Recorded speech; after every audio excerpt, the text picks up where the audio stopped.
No, not the dreams. Son of a beach. Welcome back to PJ's Movie Time. Can you dig it? And I hope you've all been enjoying every Monday when I do my movie reviews. I've done some cool ones like Mallrats, and I did Thanksgiving. That was a really fun one. I just can't stop because I don't go outside. No, I'm just kidding. I really love movies. I always have.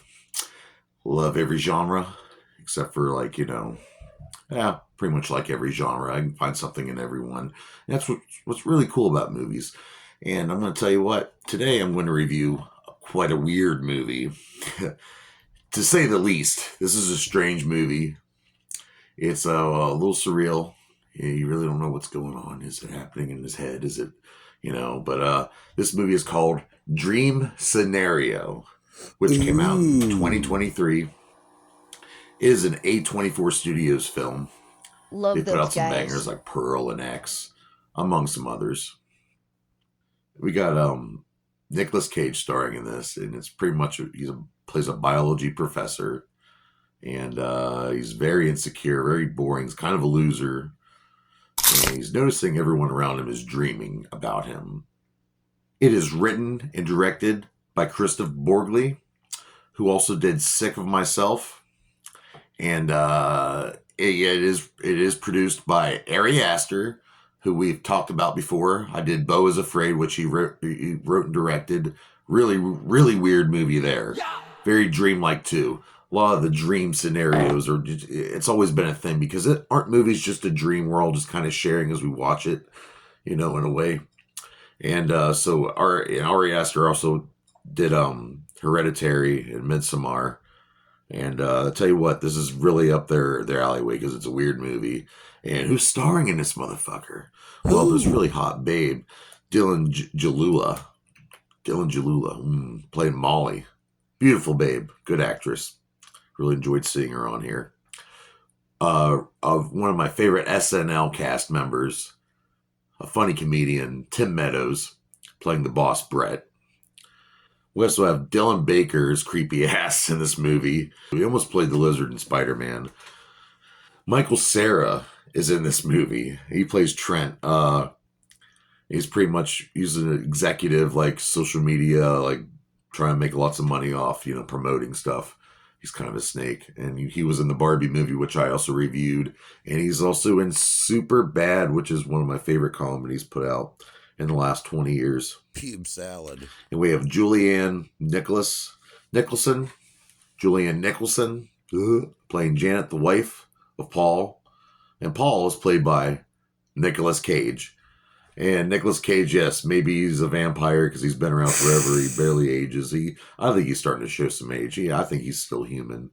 But he might have to be like Apocalypse from X-Men and like transfers consciousness into like a new body or something like that just to keep going. So the budget for this movie, they spent $325,000, big chunk of change for A24 Studios, and they made about $10.5 million in the box office, which is pretty good, I think. And as some consider it kind of a bomb, is a little too weird for them and all that. But let's get back to the plot of this thing. Like I said, Paul Matthews, played by Nicolas Cage, is kind of a loser, and he's a biology professor, and he came up with this idea about how ants share like a hive mind, and this ant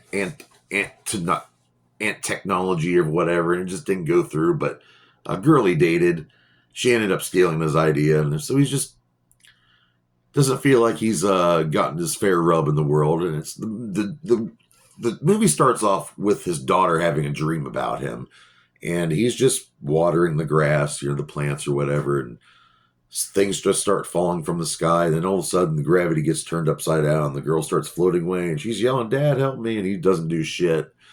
Next thing you know, Paul is out and about with his wife, Julianne. They run into people, and they're saying, "It's funny, I've been dreaming about you lately." Then he meets strangers who are like, "Have I met you before?" And I don't think so, because he's a very boring character, Nicolas Cage, in this movie.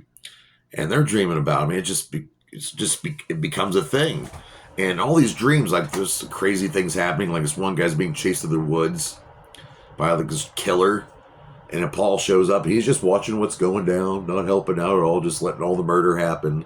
And very similar dreams like this. So he gets kind of famous for it, because the whole world, then the next thing you know, the whole world's starting to dream about Paul. But he ain't doing shit in these dreams. He's just standing there watching all these terrible things happen to you in your nightmares. But eventually he becomes a social media hit. And this company's trying to, Michael Cera's little arrogant ass is trying to get him to promote Sprite. Is there any way you could promote Sprite while you're in people's dreams? He's like, I can't control what's happening. I don't even know what, because he doesn't know what's happening. He doesn't really feel it when he's doing this. Everyone else is. And then he meets a girl, and it turns out she's been having sexual dreams in it about him. And that's the first time he's ever heard about someone dreaming about him where he actually did something, and he actually got to bang a hot chick. So after that, things get crazy. People are starting to get murdered by Paul in his dreams and worse. And people are starting to get tired of Paul. And it's fucking nuts. It is fucking nuts. And Paul, of course, there's a little infidelity between him and his wife. He cheats on her. And I believe in this movie, he says he can't remember going into people's dreams. But I think subconsciously he's doing it. In my theory, I think Paul is he feels like he's such a loser. That he has to go into other people's dreams to, I don't know, rather live in someone else's shoes, maybe. This is just my interpretation. But subconsciously, it raises a lot of questions. And I do not want to give away the ending because there's a major thing that happens at the end involving technology. It kind of Black Mirror type shit, which scared the fuck out of me, thinking about what if it is possible. But it talks about a collective consciousness. Do we, as a human race, share that? I'm kind of out there. I like believing in weird ideas. Just because I want them to be real. Yeah, whatever. Snowflake. But, fuck. Yeah, it's kind of crazy stuff. But it's going back. It was mostly filmed in Toronto. And I used a 16 millimeter camera, filmed some of this. And it was called an Aeroflex 416 Plus Cam. I guess it's a big deal of a camera.